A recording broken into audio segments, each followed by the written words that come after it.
หวานเก็บกระเป๋าเสร็จแล้วนะ หวานพาลูกไปด้วยไม่ได้จริงๆเหรอ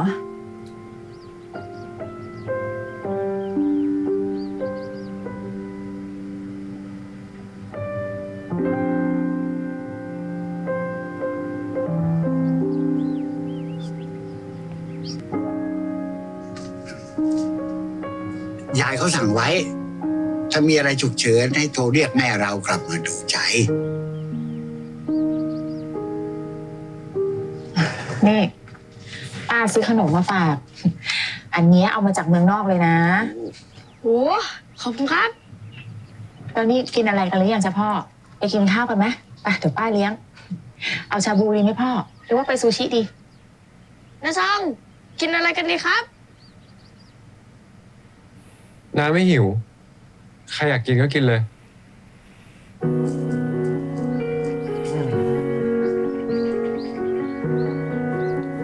ไม่รู้เรื่องแบ็กกราวด์ว่าระหว่างนั้นแม่ส่งเงินมาให้หรือเปล่า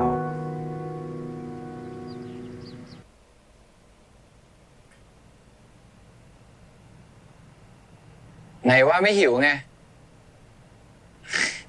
ผมไม่หิว พี่กินเลย แน่ใจนะ จับท้องครอกคร่า โอเค อยู่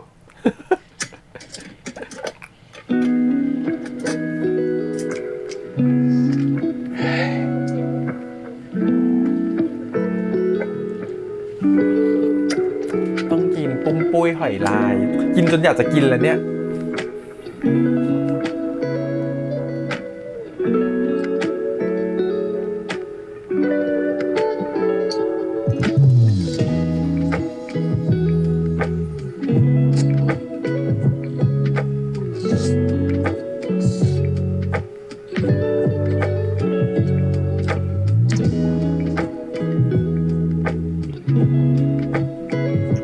ตรงนะ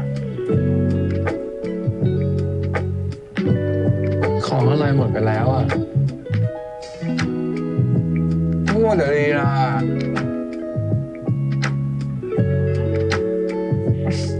อ่านี่ครับเดี๋ยวอีกกระป๋องนึงอืม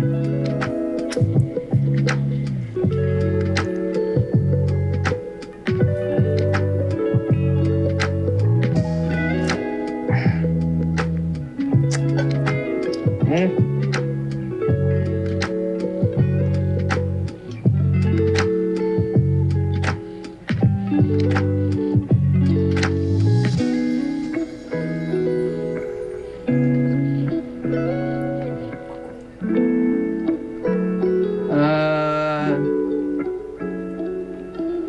เรื่องมันก็ผ่านมาตั้งนานแล้วอะ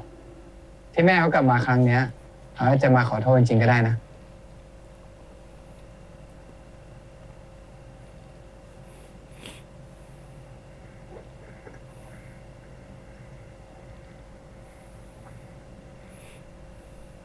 พี่คิดว่าซองไม่เคยให้โอกาสเขาหรอ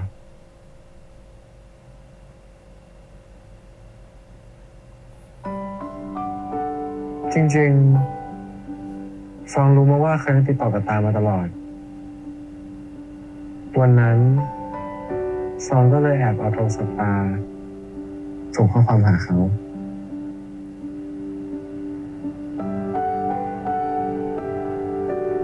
วันนั้นเป็นวันที่ซองบอกเขาว่าซองประกวดพวงมาลัยได้ที่1ของจังหวัดหวังว่าเขาจะมาเห็น แต่สุดท้าย เขาก็ไม่มา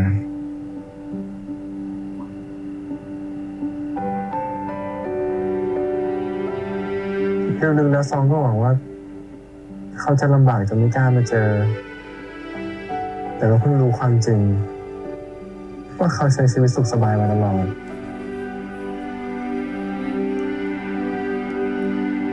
พี่ยังอยากให้ซองยกโทษให้เขาอยู่ไหม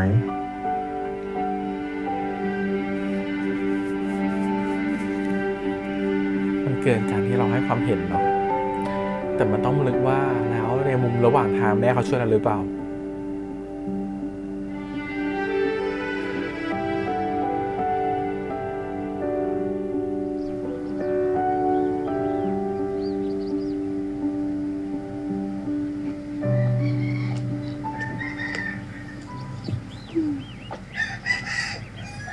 คุณน้าหาอะไรเหรอครับ นาฬิกานะลูก เรือนสีเงินน่ะ ไม่รู้ว่าน้าไปลืมวางทิ้งไว้ไหนเนี่ย แพงซะด้วยอ่ะ โอ้งั้นเดี๋ยวผมช่วยหานะครับ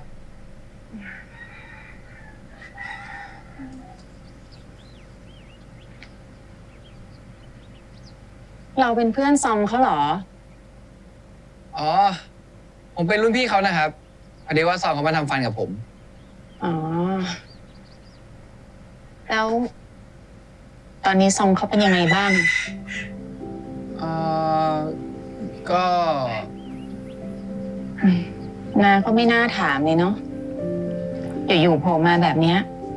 ซองเขาต้องไม่โอเคอยู่ละ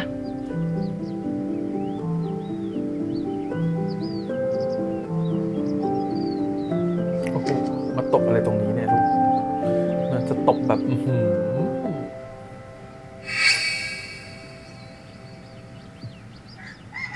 ใช่เรื่องนี้หรือเปล่าครับ ใช่ ใช่เลยลูก เรือนนี้แหละ ขอบใจนะ เออผมจำได้ว่าเรือนนี้เป็นลิมิเต็ดถูกไหมครับ แม่ผมก็มีอยู่เรือนหนึ่ง อ๋อ ใช่ใช่ลูก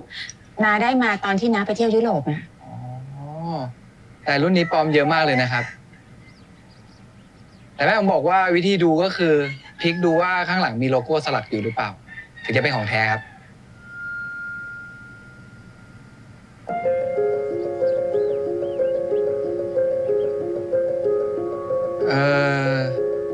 คุณนาครับ จริง ๆ แล้วคุณนาไม่จำเป็นต้องพลิกเลยก็ได้นะครับ ถ้าคุณนาซื้อที่ยุโรปยังไงมันก็เป็นของแท้ครับ หรือจริง ๆ แล้ว สิ่งที่พวกนาโชว์ให้พวกผมเห็น มันไม่ได้เป็นแบบนั้นจริง ๆ ครับ ซองไม่ได้รวยจริง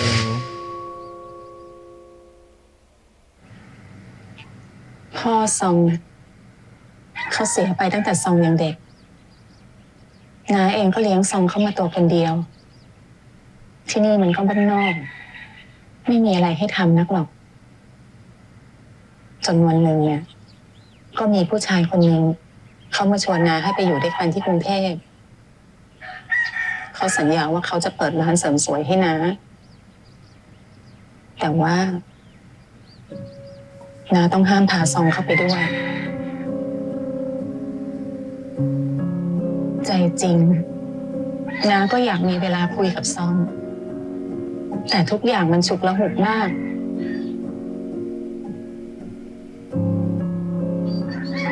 ตอนนั้นน่ะน้าคิดแค่ว่า ไปทำงานเก็บเงิน จะได้พาซองเข้ามาอยู่ด้วยกัน แต่ที่ไหนได้ร้านเสริมสวยที่เคยสัญญากันไว้ มันเป็นเล่นพนันออนไลน์ซะจนหมดตัว สุดท้าย มันก็ทิ้งน้าไปอยู่กับเมียใหม่ แล้วมันก็ทิ้งหนี้เอาไว้ให้น้าลำพังแค่เงินเดือนแม่บ้านเนี่ยน้าก็พอแค่จ่ายค่าดอกไม่พอที่จะให้น้ากลับไปหาซองเขาได้หรอก แต่ซองเขาอาจจะไม่คิดแบบนั้นก็ได้นะครับเขาอาจจะอยากได้แค่แม่คนเดียวของเขากลับมา อย่างน้อย ผมคิดว่าซองควรได้รู้ความจริงนะครับว่าจริง ๆ แล้วแม่ของเขาเป็นยังไง รู้แล้วยังไง แค่แบกคนที่เนี่ยซองเขาก็เหนื่อยจะแย่อยู่แล้ว จะเพิ่มน้าเข้าไปอีกคนทำไมอะ แล้วคุณนาจะให้ซองเข้าใจแบบนี้จริงๆเหรอครับ ให้เขาจำไว้ว่า แม่ทิ้งเขาไปใช้ชีวิตสุขสบาย แบบนี้เหรอครับ อย่างน้อยนี่ซองเขาจะได้ไม่ต้องเป็นห่วงนะนี่คงเป็นอย่างเดียวที่น้าพอจะทำให้เขาได้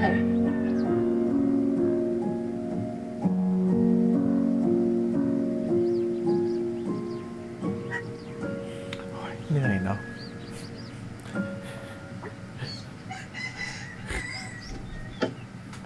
เอานิว เห็นพี่อาดาปะ พี่เขามาขอยืมจักรยาน ไม่รู้จะไปไหนครับ จักรยานเหรอ ไปเอาสัญญาณมือถือเหรอ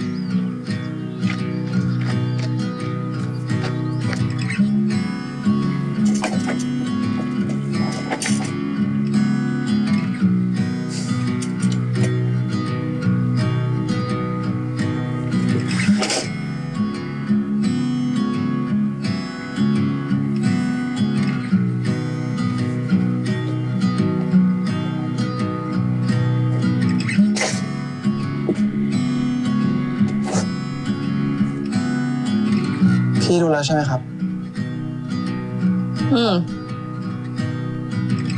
สุดท้ายเขาก็บอกเลิกพี่ ผมคิดไว้แล้วแหละว่าอะไรอย่างนี้ต้องเกิดขึ้น ก็เลยเตรียมอันนี้มาด้วย พี่สัญญากับเขาไว้แล้วว่าจะไม่กิน โอเค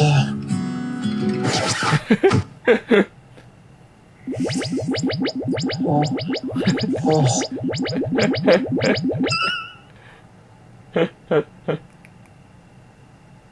ผมถามได้ไหมอะพี่ทะเลาะกันเรื่องอะไรอะ ก็แค่เขากลับไปคบกับแฟนเก่าที่เป็นผู้ชายอะ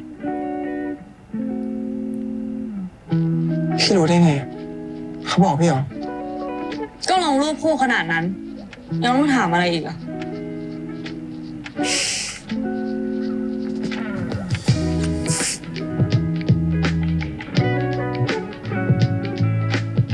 ตอนคบกันพี่ก็พอรู้นะแฟนพี่ยังลืมคนเก่าไม่ได้อะ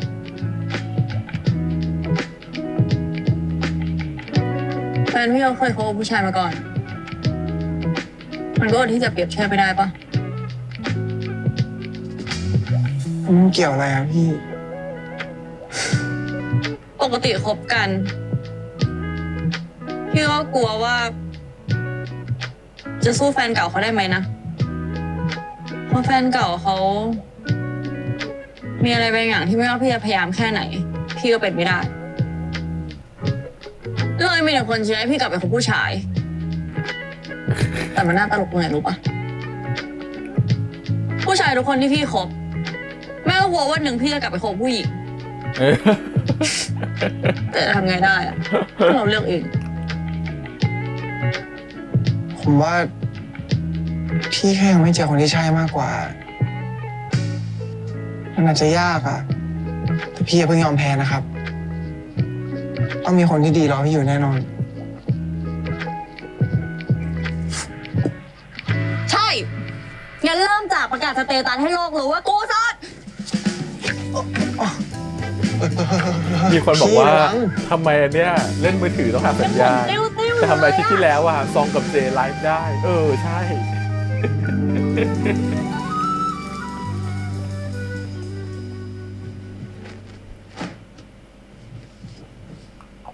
ตอนนั้นแม่ซองเขาก็พยายามติดต่อซองนะ แต่เป็นยายเองที่ไม่ยอมให้เขาคุย ยายอยากให้แม่แกเสียใจที่เขาทิ้งพวกเราไป ยายขอโทษนะซอง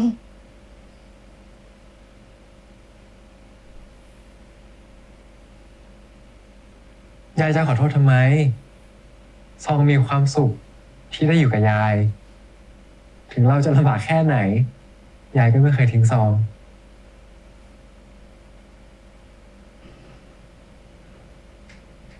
เมื่อเช้า หมอบอกกับยายเรื่องที่ยายเป็นกรดไหลย้อน เพราะยายมีนิ่วในถุงน้ำดี จริงๆ แค่ผ่าตัดมันก็หายแหละ แต่ยายอายุปูนนี้แล้ว ยายไม่แน่ใจว่าจะทนรับการผ่าตัดไหวหรือเปล่า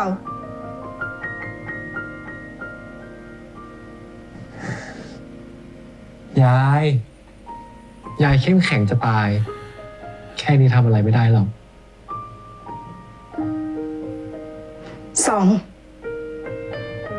สัญญากับยาย ให้อภัยแม่เขาเถอะนะ ยายไม่อยากมีอะไรค้างคาใจ ไม่เอา ยายไม่พูดแบบนี้ดิ ซอง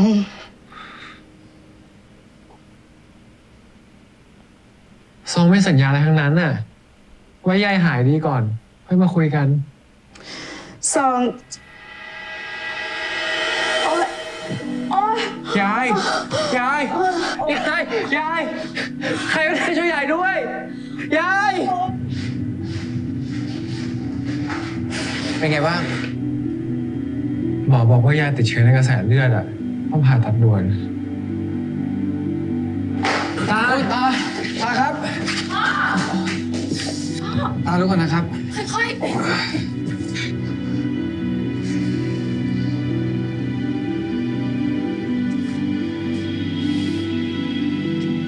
ตาเรียกเขามาเอง ตานั่งก่อนนะครับ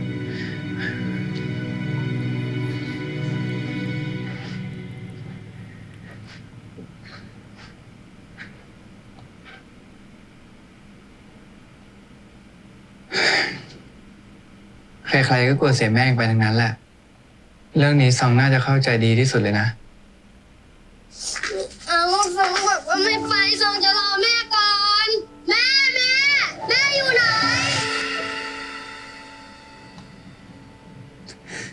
วันนั้น แม่เขาก็ไม่อยู่ปอบซองเหมือนกัน เดี๋ยว แล้วซองอยากเป็นเหมือนเขาเหรอ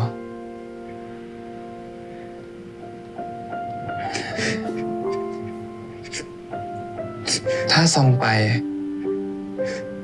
ก็ไม่ได้ต่างอะไรจากที่แม่เขาทำเลยนะ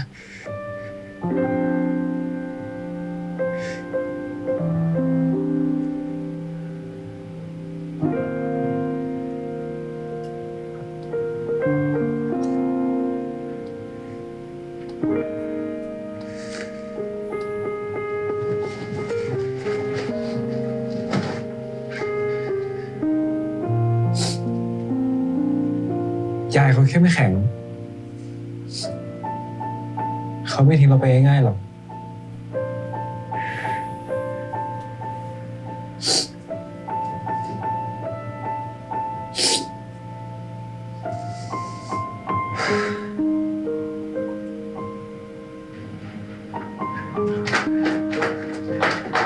ผ่าตัดเสร็จแล้ว ยายบอกคุณหมอปลอดภัยดี ตื่นเต้นจนสลับกันแล้วตา คุณหมอบอกยายปลอดภัยดี ถูกแล้วเอ้ย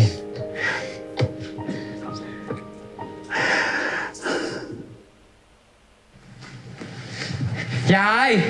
ซื้อส้มมาฝาก เป็นไงบ้าง ยายโอเคแล้ว หมอก็บอกว่ามื้อนี้น่าจะกลับบ้านได้แล้ว โหนึกว่าจะได้มรดกซะแล้ว มีแต่นี่จะเอาไหมล่ะ คุยกับแม่เขาหรือยัง ก็ไม่เชิง ซองสัญญากับยายแล้ว ตอนนี้ยายก็ดีขึ้นเยอะแล้ว ถึงตาซองต้องทำตามสัญญาแล้วนะ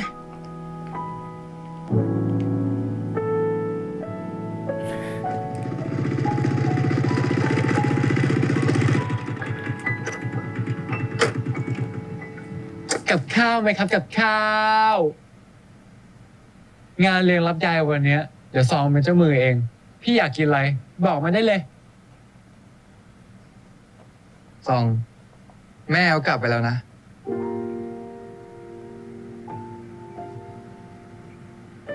รู้แล้ว ซองไม่ได้ซื้อมาเผื่อเขาซะหน่อย พี่ว่าถ้าตามไปตอนเนี้ยยังทันนะ นี่บ้านผม ผมดูแลเองได้ คนอื่นไม่ต้องมายุ่ง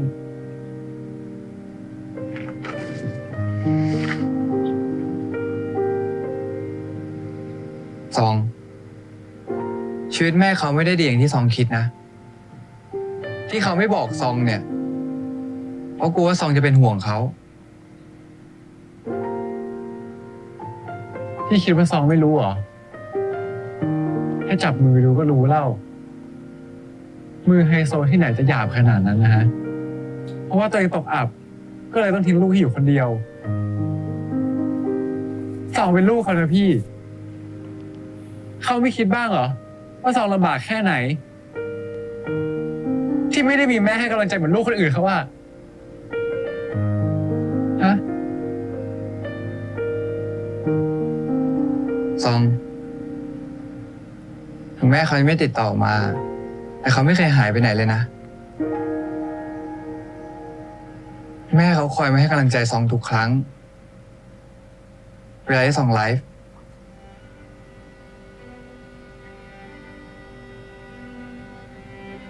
สวัสดีครับชาวพันผูทุกท่านนะครับ นี่คือช่องหลับก็หิว ตื่นก็หาวเที่ยงซองน่ารักคนนี้นะครับ จะมากินขนมให้ทุกคนดู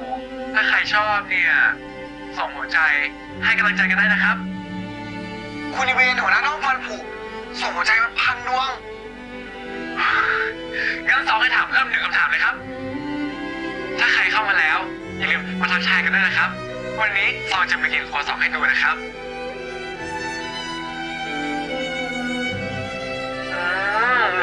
ร้านนี้เป็นร้านประจำของซองเลยซองกินตั้งแต่เข้ามาอยู่กรุงเทพใหม่ๆกลับมาพบกับช่องหลับก็หิวตื่นก็หาวกับน้องซองคนดีคนเดิมเพิ่มเติมคือโลเคชั่นใหม่กับแขกรับเชิญพิเศษพี่หมอเจครับหมอเจครับ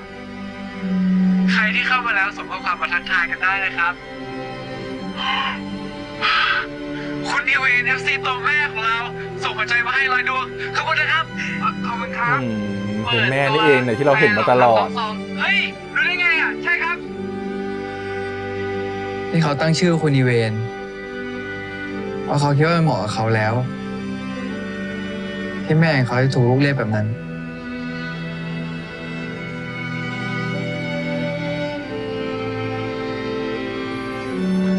ที่เห็นส่งมาให้ตลอดก็คือ เอ๊ะ แม่นี่เอง พาผมไปหาแม่หน่อยได้ไหม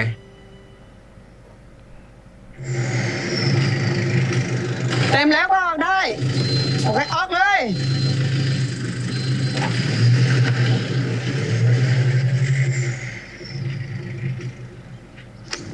พี่ครับรถไปกรุงเทพออกไปแล้วเหรอ ออกไปเมื่อกี้นี่เอง ต้องรออีก2 ชั่วโมง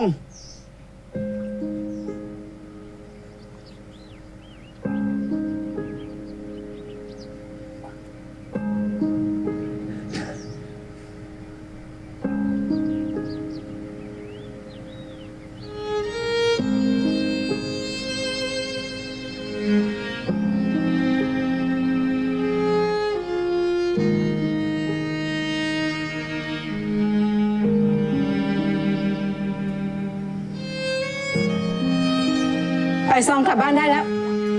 ทำไมซองไม่ไปซองจะรอแม่ก่อน แม่เขาไม่กลับมาแล้ว แม่เขาต้องกลับมาสิ แม่เขาต้องกลับมาหาซอง ยายบอกให้กลับบ้าน เอาซองบอกว่าไม่ไปซองจะรอแม่ก่อน แม่อยู่ไหน แม่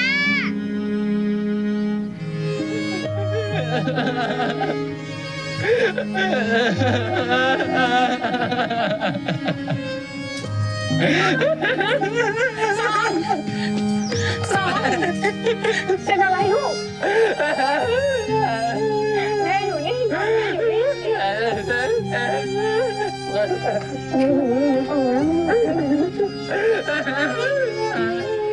อยู่นี่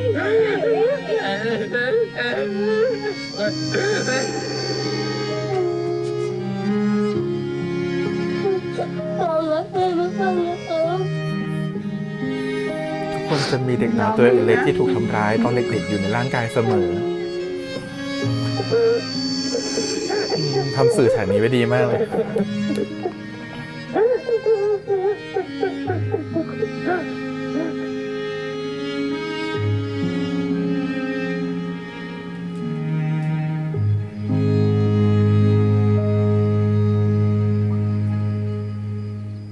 โชคดีนะที่แม่เขาตกรถอ่ะ ไม่งั้นได้เห็นเด็กร้องไห้ที่มูกโป่งแน่ ใครร้องไห้ โอ้โห แล้วนี่ใครให้เอาเสื้อคนอื่นมาใส่ฮะ ตาให้ ก็เมื่อคืนบอกว่าหนาวอ่ะ เขาได้หยิบตัวนี้มาให้ใส่ จะว่าไป กลิ่นเจ้าของเก่านี่หอมเหมือนกันเนาะ งั้นพี่เอาไปเลย ผมยกให้ แล้วไม่ต้องเอามาคืนนะ ขอบคุณนะ ก่อนแม่เขากลับอ่ะ แม่เขาฝากสิ่งนี้มาให้อ่ะ บอกของโปรดซอง แต่พี่คิดว่าไม่น่าใช่ แม่เขาจำผิดชัวร์เฮ้ยเดี๋ยว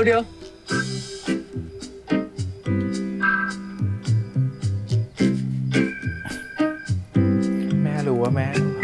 รู้ว่าชอบสาลี นี่แหละ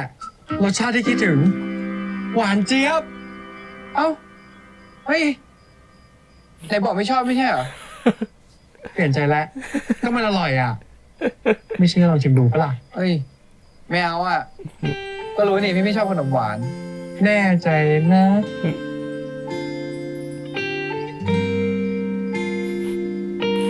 คิดว่าพี่ไม่กล้า ก็อยากให้กล้าอยู่แล้ว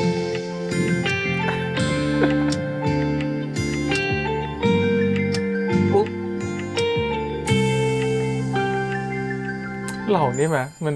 ลีลาเนาะ ตั้งแต่มีเธอเข้าร สสาลี่บนริมฝีปากก็อร่อยดีนะ มีเธอดูแลแบบนี้ข้างๆก็อุ่นใจช่วยอยู่กับฉันแบบนี้อย่าหายไปไหนขอมีเธอทุกวันเธอทำให้ฉัน โอ้ยรสสาลี่จูบรสสาลี่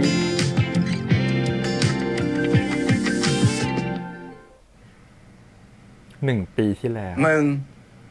กูว่ากูยังไม่พร้อมมีใครตอนนี้ว่ะ ไปเจอเขาก็ทำเขาเสียเวลาเปล่าๆอ่ะ เฮ้ย เอาหน่อยนะเท่าที่ลองคุยดูควีนเขาก็ดูเป็นคนน่ารักนะมึง แล้ว ถึงจะน่ารัก แถมยังขี้เล่น ที่สำคัญ ชอบกินนมเหมือนมึงเมื่อก่อนเลย ฮัลโหลไอ้เจ มึงฟังกูอยู่ปะเนี่ย เออ ฟังอยู่ เขาชื่ออะไรนะ สรุปวันนั้นพี่ชอบซองก่อนใช่ไหม ใครชอบ ก็แค่มองเฉยๆนะ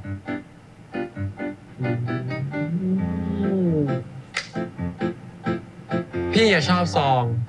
แต่ทำเป็นเดินไปทักผู้หญิงข้างๆซอง ก็เขินนะดิ ไม่ต้องเลยซองก็ต้องชอบพี่บ้างแหละ ไม่งั้นจะไปต่อกับพี่ทำไม ซองทำไปเพราะเงินล้วน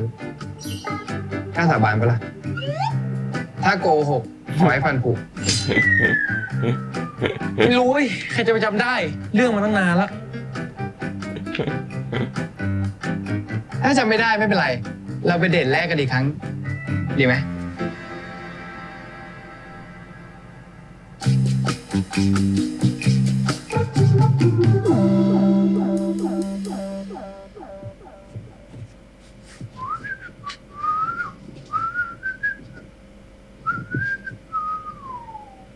โห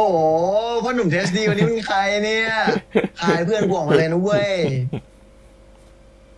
กั๊กความจริงกูมีเรื่องหนึ่งที่ยังไม่บอกมึงอ่ะ อะไรมาพูดซะน่ากลัวเลย คือกูกับพี่เจเป็นแฟนกันแล้ว ไอ้ส้มมึงมีได้เหรอเพื่อน ดีว่ะ เดี๋ยวทำไมวันนี้มึงมาแปลก ปกติมึงต้องบอกว่ามึงรู้อยู่แล้วไม่ก็สุดท้ายมึงก็ยอมบอกกูสักที มึงดูหนังมากไปแล้ว กูพูดจริงๆ กูไม่ได้อยากปิดมึงแล้ว หล่ะอย่างนี้ถ้าเกิดมึงมีรูปหอมแก้มกัน กูเชื่อเลย ใครมันจะไปมีวะ นั่นดิใครมันจะไปมีวะ มันจะไปมีได้ไงเพราะมึงไม่ใช่แฟนไง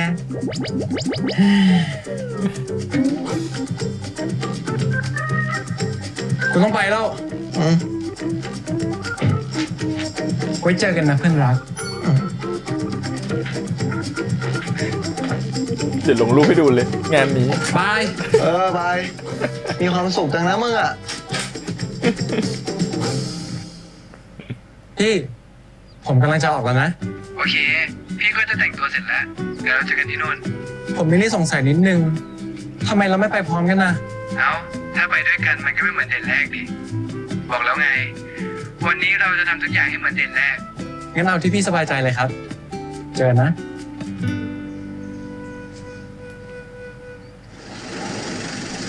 แม่มาแน่เลย ป้าครับ อุ้ย ใช่ป้านั่นแหละหอเนี้ยชอบจับผิดลูกบ้าน แต่หน้าที่ตัวเองอ่ะ ไม่เคยทำนะ ผมว่าทางที่ดีอะนะป้าไปจอดที่อื่นก่อนดีกว่า ผมเตือนด้วยความหวังดีนะ ไปก่อนนะครับ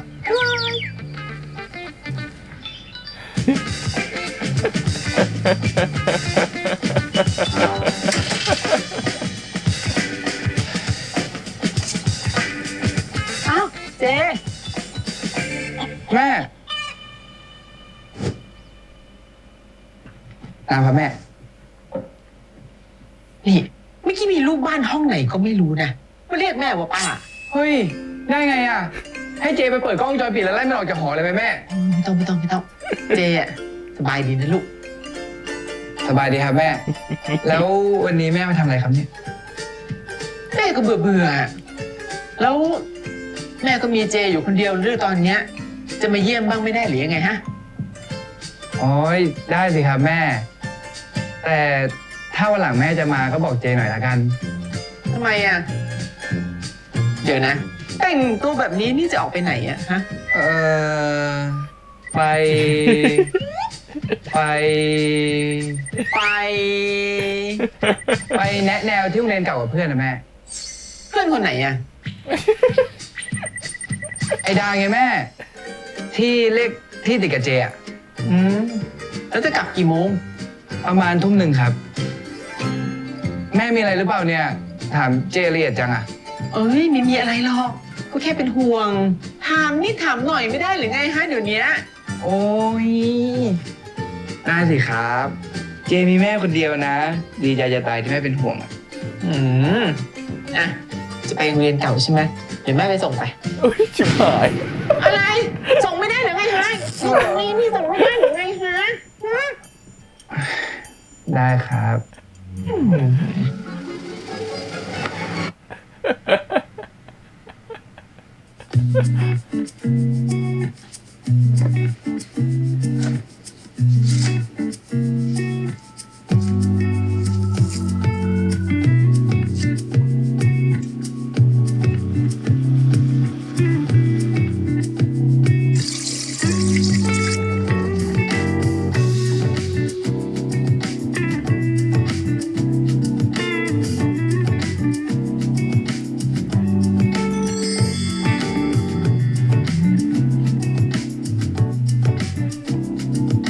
ยิ้มแบบเนี้ยไม่โดนตกได้ไงวะ อ้าวกั๊กมาทำอะไรอ่ะ พอดีว่าผมแวะมาแถวเนี้ยครับ ก็เลยซื้อไก่ที่พี่ชอบมาฝาก อ๋อ กินด้วยกันดิ พี่กินไม่หมดหรอก เพื่อนพี่มันหนีไปเที่ยวกับแฟนหมดละ ได้ครับ แล้วพี่ไม่อยากทำแบบเพื่อนพี่บ้างเหรอครับ ฮะ อ๋อผมหมายถึงไปเที่ยวอะครับ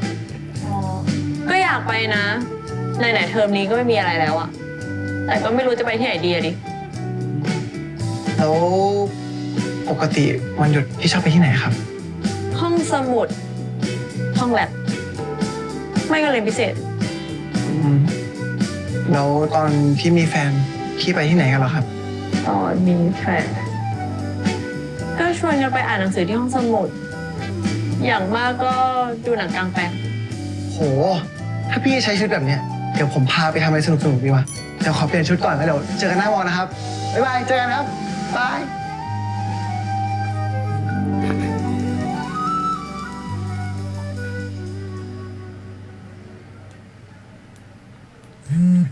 วิ่งออมโลกอยู่ ส่งโรงเรียนเก่าแล้วต้องกลับมาใหม่ ฮัลโหล พี่อยู่ไหนแล้วเนี่ย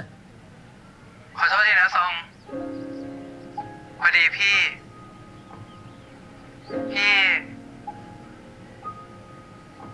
มาถึงแล้ว ก็นึกว่างานเข้าซะละ ตอนแรกก็งานเข้าแหละ อยู่ๆแม่ก็มาหาที่หออะ แล้วพี่ชิ่งแม่มายังไงเนี่ย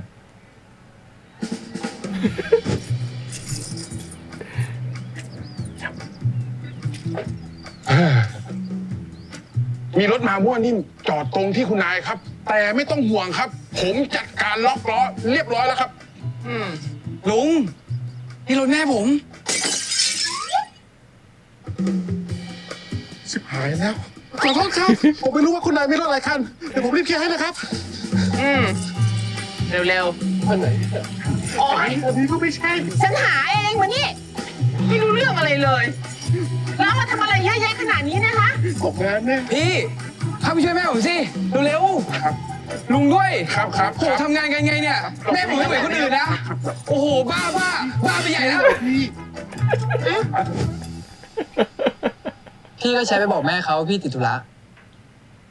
หลังจากนี้เราสองคนจะได้อยู่ด้วยกันแล้วนะ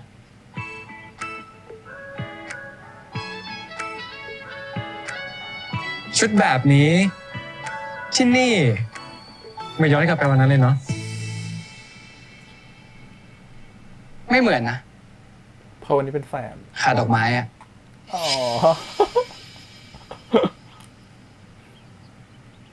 ไปเดทกับพี่นะครับ คุณเหมือนเป็นยาวิเศษก็คุณคือคนพิเศษ ไม่ใช่ยาเม็ดไม่ใช่ยาน้ำแต่เป็นยาใจไม่เป็นใครที่ชน แต่ว่าคุณเป็นคนที่ใช่ เห็นแล้วคิดถึงวันนั้นเนาะ ทำไมกลัวซองชี่อีกเหรอ กลัวอะไรล่ะเปล่าสักหน่อย ได้ใส่เสื้อคู่สมใจแล้วเนาะเขาเรียกเสื้อคู่ที่ไหนล่ะรู้ใจขนาดเนี้ยเนื้อคู่ต่างหาก มึงคือพี่เจแม่งคิดครูใส่กูเว้ยทำเป็นไม่สนใจงานวันเกิดกูเลยจะจัดสะพายชุดใหญ่ให้ ดูสิจะยังคีปลุกได้อยู่หรือเปล่าท่าดาพี่เจตื่นเมื่อคืนเกิดอะไรขึ้นอ่ะทำไมเราสองคนอยู่สภาพแบบนี้ มันจะเปลืองเนื้อเปลืองตัวกันไปแล้วนะ EP ต่อไปEP นี้ดราม่าไปโอ้โหเกือบจะทั้งเรื่องนะครับผมก็คือเรื่องของคุณแม่นะเป็นการคลายปมเนาะพี่แอมเชื่อเสมอเลยนะว่าเวลาพอเราเรียนจิตวิทยามาเนาะมันจะเหมือนกับว่าทุกคนมันจะมีร่างเราจะมีองค์เรียกว่าองค์แล้วกัน จะได้อธิบายง่ายๆเราจะมีเหมือนกับตัวเราวัยเด็กอะครับอยู่ในตัวเราเสมอนะครับผมซึ่งมันเด็กคนนั้นน่ะเป็นเด็กที่อาจจะเจอปัญหาอะไรมาอาจจะเป็นเด็กที่มีความสุขมากๆเลยอาจจะเป็นเด็กที่มีประสบการณ์อะไรมา และเด็กคนนั้นน่ะก็จะติดตัวเรามาถึงตอนโตตอนนี้นะครับผมแต่มันแค่แฝงอยู่ในเปลือกที่เป็นร่างกายที่อายุมากขึ้นเป็นคนที่โตขึ้นนะฮะความที่เราเคยกลัวความที่เราเคยดีใจความที่เราเคยมีความสุขอะไรก็ตามอ่ะมันยังฝังอยู่ประทับอยู่ในลึกๆนะฮะในจิตใต้สำนึกของเรานะเช่นคุณเคยกลัวแมงมุมตอนเด็กโตมาคุณก็ยังกลัวแมงมุมคุณเคยกลัวจิ้งจกตอนเด็กเพราะคุณจิ้งจกเคยมาตกใส่หัวคุณก็กลัวจิ้งจกมันเป็นความจำฝังใจที่มันเป็นเด็กน้อยๆคนนั้นแหละที่มันเคยจำอะไรบางอย่างได้และมันทำให้มีผลต่อเราตอนนี้โตขึ้นที่พี่แอมพูดแบบนี้เพราะอะไรเพราะว่าไม่ว่าเราจะรู้สึกยังไงตอนในอดีตอะอย่างตัวของซอกเนี่ยเขาเคยถูกรู้สึกว่าถูกแม่เขาทิ้งเนาะเหมือนแม่เขาไปใช้ชีวิตโดยที่ตัวเขาเองอะไม่เขาอาจจะเข้าใจผิดแล้วก็เข้าใจถูกมาตลอดว่าเข้าใจผิดคือหมายความว่าคิดว่าแม่เขาแบบไปใช้ชีวิตแบบมีหรูหรามากๆเลยแล้วก็มีความสุขแต่ไม่เคยกลับมาหาลูกนะครับปล่อยให้ลูกอยู่ตรงนั้นทำไมถึงต้องทิ้งลูกไปอะไรเงี้ยแล้วก็เข้าใจถูกในมุมที่ว่าอ๋อจริงๆแม่อาจจะไม่ได้เป็นคนที่สบายขนาดนั้นเพราะจับมือแม่แล้วรู้มือแม่ด้านเนาะจากที่ดู text message แล้วก็อาจจะรู้สึกว่าแม่ไม่ได้เป็นแบบไม่ได้มีความสุขก็ได้แต่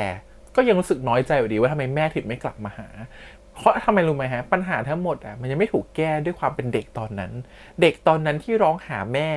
ณวันที่ตัวเองไปหาหมอฟันแล้วโดนแม่ทิ้งแล้วแม่ก็หายไปตลอดกาลแม่ไม่เคยกลับมาหาเราอีกเลยเด็กคนนั้นมันยังเรียกร้องหาแม่อยู่ตลอดเวลาแต่มันถูกร่างกายที่โตขึ้นกดความเป็นเด็กตรงนั้นเอาไว้เวลาเราจะทำให้คนนั้นกลับไปเหมือนกับแบบหายจากปมหรือความรู้สึกของการที่เขาเกลียดหรือเขาไม่ชอบคนคนหนึ่งอ่ะมันก็ต้องย้อนเอาตัวเขากลับไปในโมเมนต์แบบนั้นแหละโมเมนต์แบบเมื่อกี้มันคือการที่เหมือนเขาโดนทิ้งอีกรอบนึงนะฮะเหมือนที่โดนทิ้งที่วินรถตู้นะฮะแล้วก็เหมือนโดนทิ้งอีกรอบนึงแล้วสุดท้ายเขาก็มาเจอแม่เขาแล้วแม่เขาก็เหมือนทุกอย่างมันกลับมาเป็นว่าวันนั้นที่เขาเคยถูกทิ้งตอนเด็กอ่ะแม่ไม่กลับมาแต่วันนี้เขาเหมือนโดนทิ้งอีกรอบนึงแต่แม่กลับมามันเหมือนเอาความเป็นเด็กเขาตอนนั้นกลับมาขึ้นมาใหม่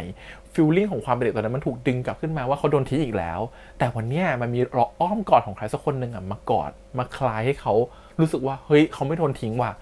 มันเลยเหมือนกับว่าปมที่มันเคยอยู่ในใจมันถูกกลับไปแก้แล้วในความรู้สึกของตอนเด็กตอนนั้น จริงๆมันเป็นทฤษฎีที่เขาบอกว่าเวลาเรารู้สึกว่าเราอยากจะแก้ปมในใจเช่นเราเกลียดอะไรขึ้นมาเรากลัวอะไรบางอย่างขึ้นมาเนี่ยเขานักจิตวิทยาอาจจะสะกดจิตเราหรือใช้วิธีการที่เหมือนกับว่าพูดให้เรานึกย้อนกลับไปวันนั้นหรือเอาความคิดของเราตอนโตเนี่ยเข้าไปมองดูตัวเราในตอนนั้นเหมือนเรามองเห็นเด็กคนนี้เราน่าสงสารไหมเราสงสารเด็กคนนี้ไหมเราอยากทำอะไรกับเด็กคนนี้เราอยากจะโอบกอดเด็กคนนี้ขึ้นมาไหมเหมือนพยายามให้เรานึกถึงเหตุการณ์วันนั้นยิ่งเรานึกได้ชัดเข้ามากเท่าไหร่ก็ยิ่งแก้ได้ง่ายขึ้นเท่านั้นนะฮะอันนี้แหละคือสิ่งที่เรารู้สึกคือมันมีแบบเนี้ยอยู่ในตัวเราทุกคนแต่เราไม่รู้หรอกว่าเรามีอะไรบ้างอยู่ในนั้นบางทีมันอาจจะเป็นความน้อยใจเล็กๆมันอาจจะเป็นความที่เรารู้สึกว่าอยากจะเอาชนะอะไรบางอย่าง เป็นความรู้สึกผิดของอะไรบางอย่างแล้วมันก็ติดตัวเรามาฮะซึ่งตรงนี้มันทำให้เรามีนิสัยแบบทุกวันนี้ส่วนหนึ่งด้วยเราก็รู้สึกว่าชอบซีนที่เขาตัดเป็นฉากเด็กที่แม่กอดแล้วก็ตัดเป็นตัวเขาที่ร้องไห้งอแงแล้วมีแม่มากอดคือเราไม่เห็นว่าเนี่ยแหละปมตรงนั้นมันได้ถูกฮิวไปแล้วมันถูกรักษาไปแล้วแม้คุณตาคุณยายจะรู้แหละว่าแม่ไปอยู่ตรงนั้นแม่คุณยายก็เกลียดนะแต่คุณยายก็ไม่รู้สึกว่าการที่เขาจะให้แม่ลูกไม่เจอกันเพราะว่าตัวเขามาคอยขัดขวางเนี่ยมันก็ไม่ใช่ถ้าเผื่อเขาจะเป็นอะไรขึ้นมาจริงๆเรื่องมันค่อนข้างจะสดใสครับเขาไม่ได้ให้น้ำหนักกับเรื่องของการป่วยของคุณยายอะไรมันไม่ดราม่าขนาดนั้นเขาก็จะคีปโทนของความแบบสนุกสนานเอาไว้คีปโทนของความน่ารักอยู่นะฮะแต่เขาก็ใส่ความดราม่าเข้ามาได้อย่างน่าสนใจนะในมุมตรงนี้เรื่องของแม่เนาะแล้วก็พลิกเราอีกทีนึงว่าแม่ไม่ได้สบายนะจากการที่หมอเจดูนาฬิกาแม่ก็รู้ว่ามันเป็นนาฬิกาของปลอมและแม่ก็ไม่น่าจะรวยเหมือนที่คิดไว้อะไรเงี้ยแม่น่าจะมีปัญหาจริงๆอะไรเงี้ยก็เลยมารู้ว่าความจริงแล้วแม่เป็นคนที่เขารู้สึกว่าเขาโดนหลอกไปอยู่ในกรุงเทพแต่ก็ต่างคนต่างมุมมองเนาะจริงๆเขาจะกลับมาอยู่ที่บ้านก็ได้แต่เขาก็รู้สึกผิดกับลูกแล้ว1 2คือเขารู้สึกว่าเขาก็ไม่อยากเป็นภาระลูกเนาะการที่เขาไปอยู่ตรงนั้นทำอะไรไม่ได้ก็เป็นภาระลูกแต่สิ่งที่เขาพลาดไปอย่างหนึ่งคืออะไรไหมการที่เขาต้องแบกหนี้ตรงนั้นแล้วแม่จะเขาโดนหนี้แบบนอกระบบหรือยังไงนะหรือว่าโดนทำร้ายหรือโดนขู่หรือเปล่านะแต่ถ้าสมมติเขาไม่โดนเนี่ยเขาก็มีสิทธิ์ที่เขาจะกลับมาต่างจังหวัดแล้วก็ดูแลลูกด้วยนะก่อนที่เขาคิดว่าลูกเขาจะเหมือนโกรธเขาหรือเกลียดเขาเขาก็สามารถที่จะกลับมาได้แต่เขาอาจจะคิดว่าแบบกลัวว่าลูกจะคิดเป็นห่วงเขากลัวว่าอยากให้ลูกมองเขาว่าเขามาสบายแล้วอะไรเงี้ยไม่อยากให้ลูกเห็นว่ากลับมาลำบากอีกมันเหมือนกับไม่มีหน้ากลับไปสู้กับลูกมากกว่ามันเป็นความอายบางอย่างเขาถึงตั้งชื่อตัวเองว่าอีเวนให้ลูกคอยมาว่าเขาว่าอีเวนส่งหัวใจมา100 ดวงนะครับอีเวนส่งหัวใจมา1,000 ดวงนะฮะมีเงินเท่าไหร่ก็ส่งหัวใจให้ลูกประมาณนั้นนะฮะก็เราว่าตรงนี้มันเป็นความที่ต่างคนต่างมองแหละคือแม่เขาก็มองในมุมของเขาว่าสิ่งที่แม่เขาทำอาจจะเป็นสิ่งที่ถูกต้องที่สุดแล้วก็ได้แต่จริงๆแล้วถ้ามองในมุมของคนนอกอาจจะมองว่าทำไมยูไม่กลับไปยูกลับไปอาจจะโอเคสักกว่าการที่ยูปล่อยลูกอยู่กับตายายจะเลี้ยงได้ในช่วงเวลานั้นแต่พอลูกโตขึ้นมาก็เขาก็พอจะรู้แหละว่าลูกต้องหาเงินเลี้ยงตายายเนาะพอเขารู้แบบนั้นเขาคงไม่อยากเอาตัวเองกลับมาเป็นภาระให้ลูกอีกอะไรเงี้ยก็คงจะมองแบบนั้นก็เลยไม่กล้ากลับมาแต่พอเป็นแบบนี้ก็คงจะเข้าใจแหละลูกคงจะเปิดให้แม่กลับมาแล้วลูกตัวนี้หาเงินได้เก่งมากคนตามเป็นแสนๆคนก็อาจจะเป็นอินฟลูที่แบบว่ามีชื่อเสียงขึ้นมานะครับผมแถมได้แฟนที่รวยด้วยก็ต้องรอดูเป็นยังไงแต่ EP นี้เขาก็เปิดเป็นดราม่ามาทั้งเรื่องเลยเนาะแล้วก็มาพลิกในตอนท้ายว่าแบบมีคุณหมออยู่ข้างกายนะแล้วมาพลิกให้มันตลกขึ้นไปอีกโดยการที่ให้ตัวของซองมาเจอกับแม่ของหมอเจียงนะครับผมเป็นการเจอกันปะกันครั้งแรกยังไม่ได้มีเรื่องบทอะไรด้วยกันแค่อยู่ดีก็บอกเจียงว่าคุณป้าเจียงไม่ค่อยชอบไม่ถูกหูระคายหู เดี๋ยวรอดูต่อไปว่าจะเป็นยังไงแล้วก็ EP หน้าจะมีการเดทกันเนาะไม่ต้องเดทก็ได้ไม่เป็นแฟนกันขนาดนี้จะมาเดทแต่เป็นแฟนกันยังไงกั๊กก็ไม่เชื่อนะครับว่าเป็นแฟนกันเพราะฉันยังไม่มีแฟนเลยฉันตามจีบพี่ยาดาอยู่พี่ยาดาเพิ่งเลิกกับแฟนไปตอนนี้มี potential ละฉันน่าจะจีบพี่ยาดาติดชอบบทตัวนี้เหมือนกันว่าที่เหมือนกับว่ายาดากับกั๊กคือยาดาเนี่ยเป็นคนที่เคยชอบผู้ชายมาก่อนมีแฟนผู้ชายมาก่อนแล้วก็มาชอบผู้หญิงแล้วพอจะมีแฟนผู้ชายอีกผู้ชายก็จะกลัวว่ายาดาจะกลับไปชอบผู้หญิงใหม่ก็เลยมีแฟนผู้ชายไม่ได้เช่นเดียวกับแฟนของยาดาที่เคยคบกับผู้ชายมาก่อนแล้วมาคบกับยาดาตอนนี้ก็กลับไปคบกับแฟนผู้ชายใหม่จริงๆมันเป็นการพูดเบาๆแต่มันก็เป็นปัญหาของคนที่เป็นไบเซ็กชวลนะครับหรือคนที่ชอบด้วยสองเพศอันนี้จะบอกเลยนี่พี่แฮมเลยคืออดีตเนี่ยพี่แฮมเคยมีแฟนผู้หญิงแล้วพอพี่แฮมมีแฟนผู้ชายเนี่ยพี่ก็ไม่กล้าที่จะกลับไปคบผู้หญิงอีกนะฮะแม้จะรู้สึกดีกับผู้หญิงบางคน1อาจจะรู้สึกผิด2คือรู้สึกว่าเนี่ยมันเป็นอย่างเงี้ยคือเคยคุยกับคนนึงแล้วเขาก็รู้สึกว่ากลัวเราจะกลับไปชอบผู้ชายอีกก็เลยไม่คุยต่อดีกว่ามันก็เลยเหมือนกับมีความคาราคาซังมันก็เป็นกรรมของเราที่อาจจะต้องไปชอบคน2เพศได้อะไรอย่างเงี้ยเนาะแต่เขารู้สึกคือมันเป็นปัญหาจริงๆที่เขาพูดเบาๆแต่มันก็ จี๊ดอยู่เหมือนกันว่ามันเป็นอย่างนั้นเพราะมันจะหาคนที่เชื่อใจหรือคนที่เข้าใจเราเนี่ยยากมากๆอะไรเงี้ยเพราะฉะนั้นบางทีเราก็ต้องเลือกว่าเราจะเป็นเข็นไปทางไหนมากกว่าทางไหนนะฮะตอนนี้ก็รู้สึกว่าโอเคคุยกับใครถูกคอก็คงจะโฟกัสกับทางนั้นอะไรเงี้ยแล้วคงจะไม่ได้บอกเรื่องราวในอดีตของเรามากว่าเรามีแฟนเป็นเพศไหนมาบ้างอะไรเงี้ยแม้อันนี้จะเป็นดิจิตอลฟุตปรินท์ก็ตามนะแต่คิดว่าคนที่จะคบต่อไปเขาคงไม่มานั่งดูอะไรเงี้ยแต่ก็คิดว่าอันนี้ก็เป็นส่วนหนึ่งเหมือนกันที่รู้สึกว่าเข้าใจในมุมพอยต์ตัวนี้มากเลยว่ามันก็เป็นปัญหาอยู่อะไรเงี้ยแต่มันอยู่ที่ว่าคนที่